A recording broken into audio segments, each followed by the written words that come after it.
Really? So it kind of does all of that on its own and just kind of Right, organizes so it? other people who are biologists or whatever Mhm. will see your posting, and then they will come on and they will identify your bird, and then other people confirm the identification or like dispute it. It's an Okay. interesting process. And so that's how we're like getting the photos and everything together, the GPS and the photos together in one location. Mm-hmm. And then the volunteer would bring this bag back with the bird in it. That will go into a freezer. And then we've applied for a federal salvage permit, Really? which I'm still waiting on. But that will allow us to take the dead birds to KU. And they're going to use them in their, what's it called? The Institute of Biodiversity Really? for skin samples. Interesting. Yeah. Give them another purpose or Outlet. something. Yeah, you know? give them another purpose. Another purpose. Right now, we're not allowed to keep them because we don't have a federal permit. Okay. You need a permit to keep? All songbirds are protected by the federal government. Okay. So you can't I have didn't know that. Interesting. them or any part of them. So, yeah, so right now if we find a bird, Mm-hmm. after we photograph it and do everything else, then we are actually composting the bird in our compost facility. So you said these are volunteers, right? Can Mhm. anyone, if they wanted to, come Yeah. in? Yes, absolutely. So I have several different positions for volunteers. The bird walks, like I said, take about, well, we're expecting 30 to 45 minutes once we start finding birds. Yeah. And the plan is to do them early in the morning, like before 8 preferably. And then again in the evening. Mm-hmm. A lot of birds actually migrate at night. Really? Yes. And we have like 3 spots on campus where, from my former data that I got, Yeah. I think we have a lighting issue as well as a reflection issue. Okay. And then there's a few places on campus where we have like a transparency issue. So like the bridge that goes between GEB and COM. Right. If you look at it from It's- a distance, it looks just like the sky. Yeah. And so birds try to fly through it thinking it is the open. sky, yeah. Otherwise they see a reflection of the trees and try to fly through that. Mm-hmm. And then at night they get disoriented by The lights. Those are the big 3 reasons why they... Exactly. So what do you expect to find out? Have you noticed any trends so far? I mean, we've definitely noticed that there are certain locations on campus where it's much worse than others. Mm-hmm. The bridges tend to be real bad. Yeah. There's a couple of places, the OCB dock, and then it was a big surprise when we were doing the bird walk. When we were setting up the maps, we had to actually go out and walk around the buildings and Yeah. look everywhere, right? And we found a place that nobody had ever really reported a bird. Really? And we found 12 dead birds down there. Oh, geez. So one was brand new, like within days. Mm-hmm. One was probably a few months old. And the other ones were just piles of bones. But that's the window well that lights down under. Really? But when you can't see down there when you walk by it. Yeah. And when you're down there, you don't like pay attention to it. There's a bunch of stuff in front of Mhm. it. Is it the one that's like the windows It's 2-tiered, yeah. leading out of the down under? Okay. Yeah. Yeah. Oh, man. So we got down there and we found all kinds of little Surprises. piles of bones. And so, yeah, I mean, I would have never guessed that. So now that's part, if you do the bird walk on that Mhm. building, you actually have to go inside the building To look out and to see. look out. And then there's a couple of roof lines too that we have to look out onto Mm-hmm. because there's windows above them, and if birds hit, they would fall onto the roof instead Oh. of the ground. Okay. I think I know what you mean. Yeah. So these are the things that we all have like spent all our time There's going a- around buildings and This is a working very this all intricate out. process It here. is. Wow. There's people that will have, some of the volunteers can literally stay in their office and just tell us if There's something one. happens, right? How many Um, volunteers do you plan on having? That's something I'm still kind of working out. Okay. I definitely need at least 6 people Mm-hmm. for each like bird walk. Uh-huh. There's 5 maps that 6 we're to doing. each, like they're all together? So I have 5 different routes, Uh-huh. and then I need one person to sort of help and coordinate them. Mm-hmm. So, yeah. Okay. I'm still working out a lot of details. What about your interns? Do they still help with that? They do. So right now they are training volunteers, Okay. and they've been sort of my guinea pigs. So like, I would send them out and say, okay, just pretend like you found a bird here, and let's submit it to this thing and see Mhm. what happens. And so they really helped set up the app. Okay. And then Can people visit the app The and maps and- see what's up right now? right now it's set up as private. Well, Okay. I'm not sure. You may be able to look at it. You just can't add to it. Okay. And that's the It's the iNaturalist. iNaturalist. And it's called the JCCC Bird Collision Study. Okay. So, and then the other thing that's important is that I still have to secure that, but we'll have these signs out in Oh, different locations. nice. I was wondering if you were going to do something like that. Yeah. So regular people can just... Right. So citizen scientists can make reports.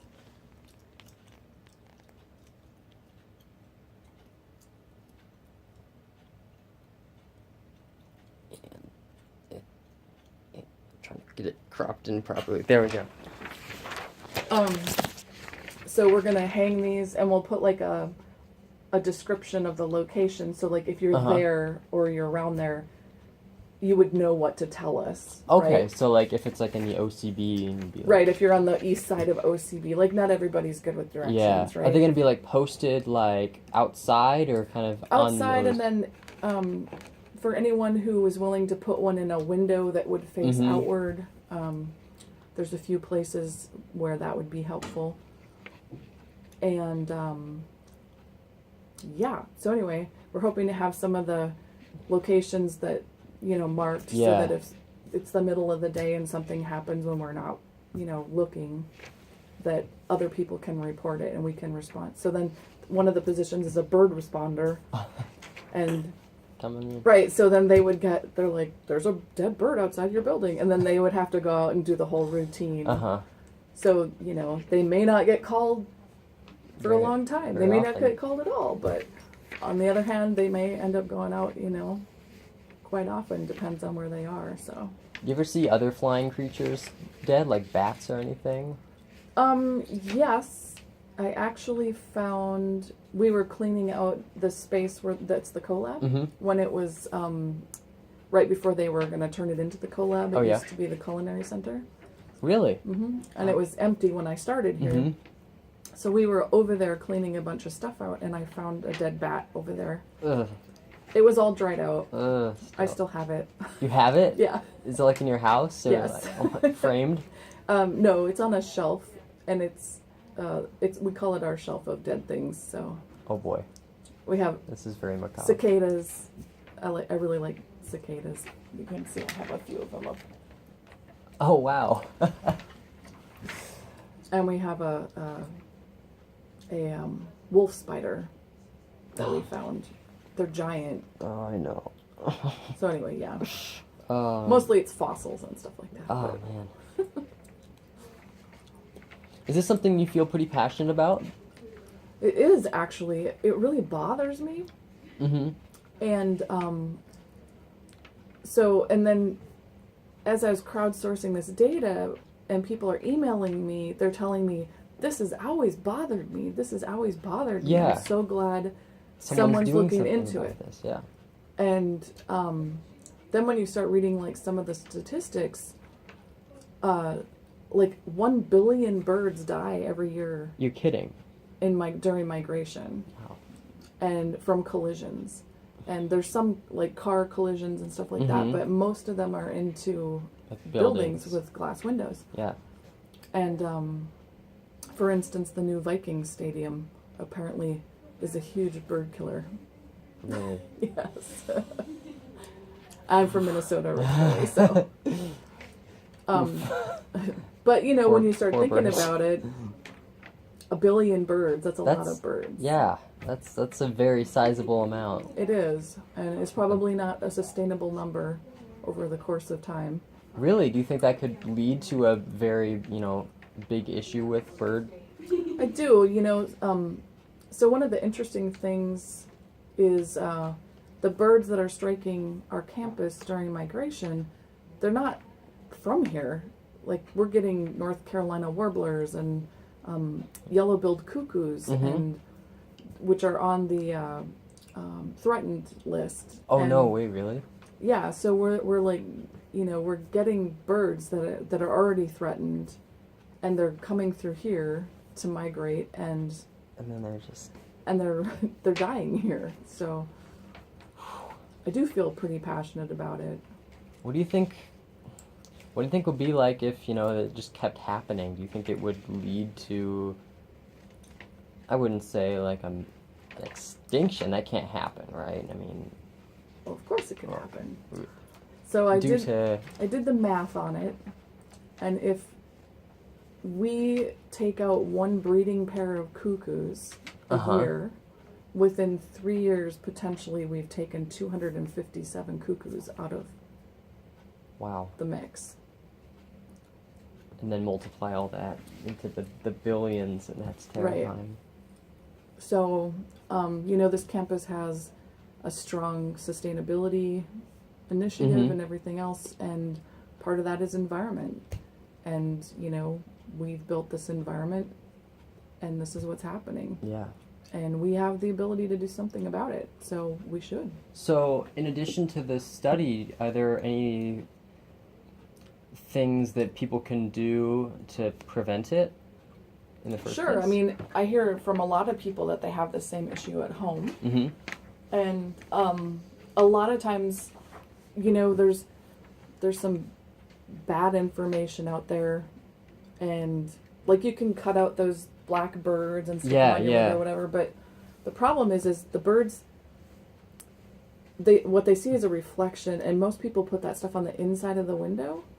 If you don't break that reflection, it really is ineffective. So it's about putting stuff on the outside. How many would you need for like a window? 1 or 2 or? So when there's a film that they sell, and it has these small dots on it, Mm-hmm. and they say every like a 4x4 square. 4x4. Okay.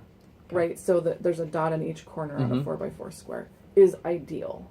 But I would guess that, and I mean, you could put anything up to break the reflection. They don't care if it's a bird or if it's a dot. Right? So, and if it's your home window, you probably don't have to be quite that thorough about it. Yeah.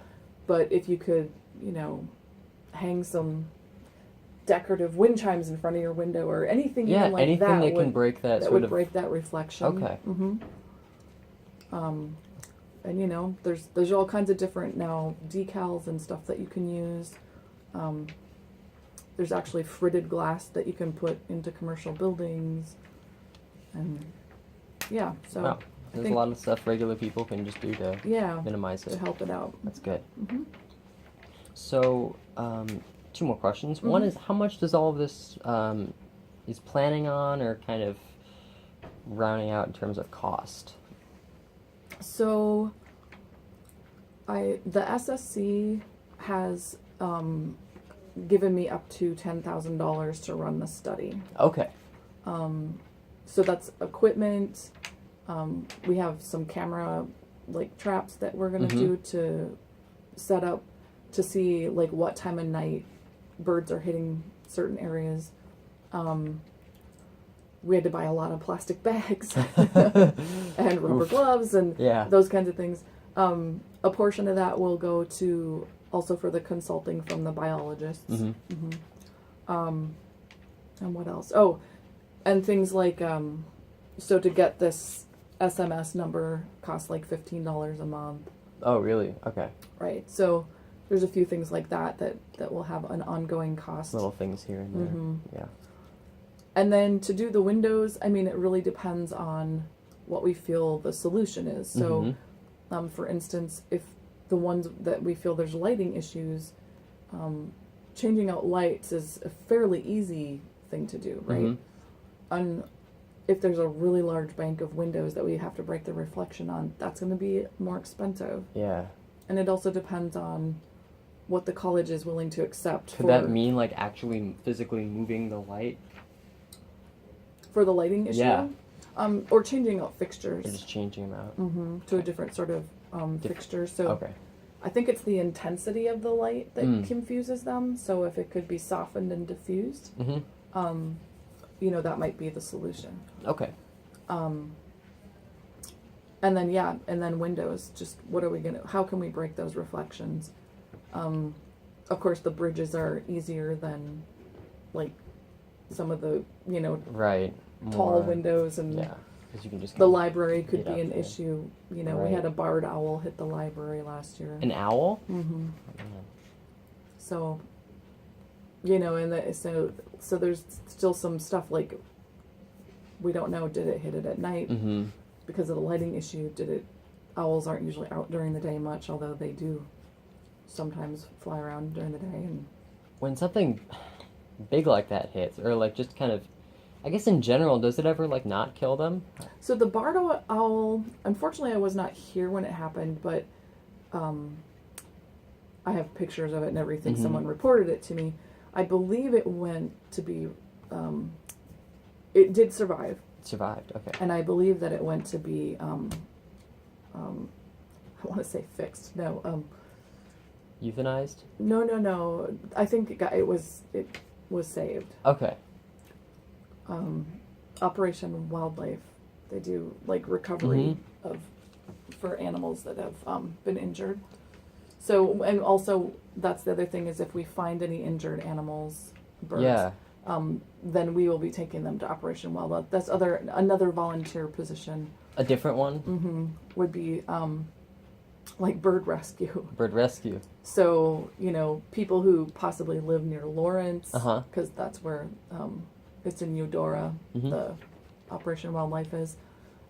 People who live near Lawrence or could potentially take a lunch break and run out there and back, Yeah. you know, to drop off a bird.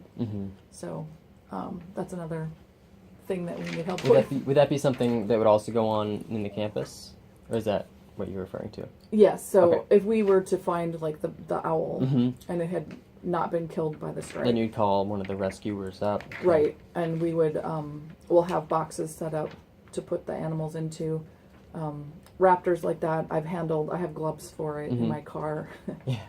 'Cause Special raptor gloves? yes, and I used to work at Operation Wildlife, so like I'm not intimidated to pick up an owl or a red-tailed hawks also get in a lot of trouble. We've had one trapped in one of the stairwells of the parking garage. Really? I think I know what you're talking, because I've seen some birds trapped in there before. Yes, so the stairwells in the parking garage are like another issue.